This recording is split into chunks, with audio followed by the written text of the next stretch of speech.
Magandang araw mga boss. Meron na naman tayong bagong unit na ayusin.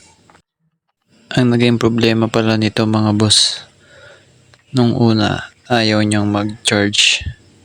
Tapos yung nagawa na natin ang paraan at nag-charge na, nag-auto recovery mode siya.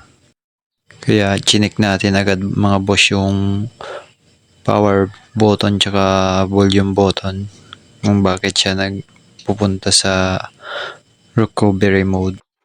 Kaya pag-check nga natin mga boss yung mga buttons niya, madaming kalawang na.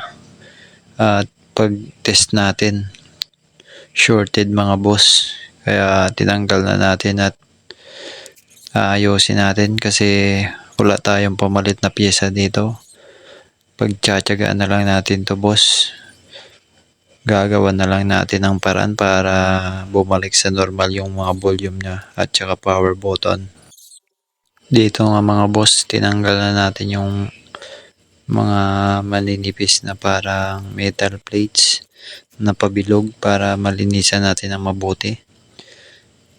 Gumamit lang pala ako dito mga boss ng thinner sa panglinis at toothbrush para malinis ng mabuti at matanggal yung mga kalawang-kalawang. Sinisigurado natin na malinis yung mga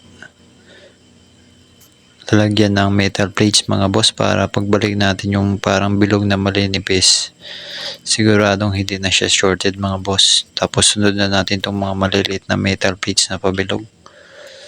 Tapos maya maya ikabit na natin pagkatapos para matest na natin kung shorted pa ba siya. Dahan-dahan lang pala tayo sa pagbalik nito boss kasi tumatalsik to at mahirap makita.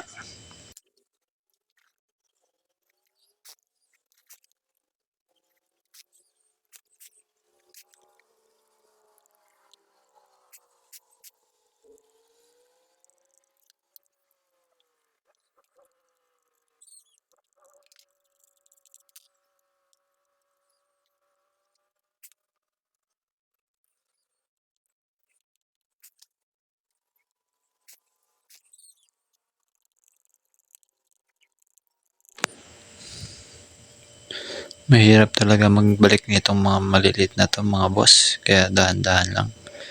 Ayan nga, natapos na rin natin mabalik yung 3 piraso at ready for testing na.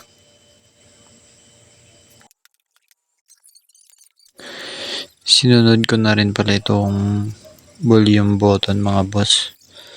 Parehas lang yung process na ginawa natin.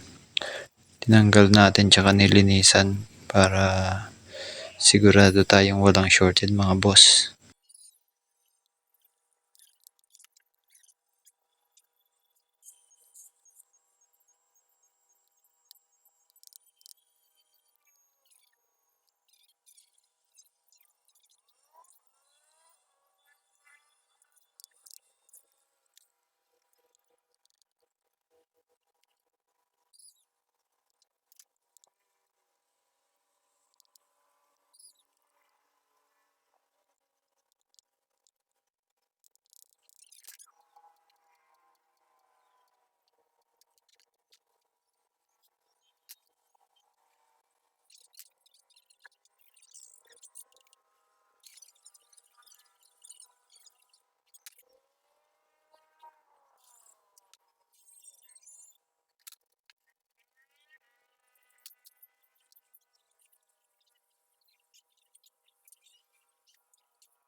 Ayan mga boss, natapos na rin natin malinisan yung mga volume button at power button. Ibabalik na natin dito sa frame.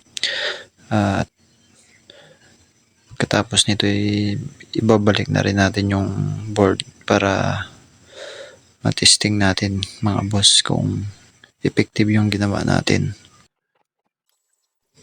Kung meron pala kayo mga boss dyan, mga naka-stock o gusto nyong ipaayos na mga cellphone, baka pwede pa nating maayos yan mga boss.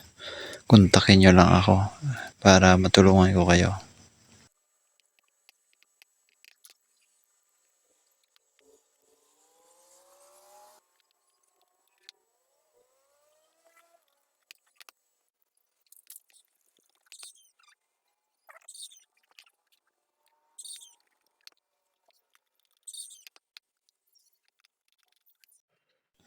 Ayan mga boss, successful yung ginawa natin. Hindi na siya nag-auto recovery mode. Nagdiretso na siya sa home. Hanggang sa muli mga boss. Paalam.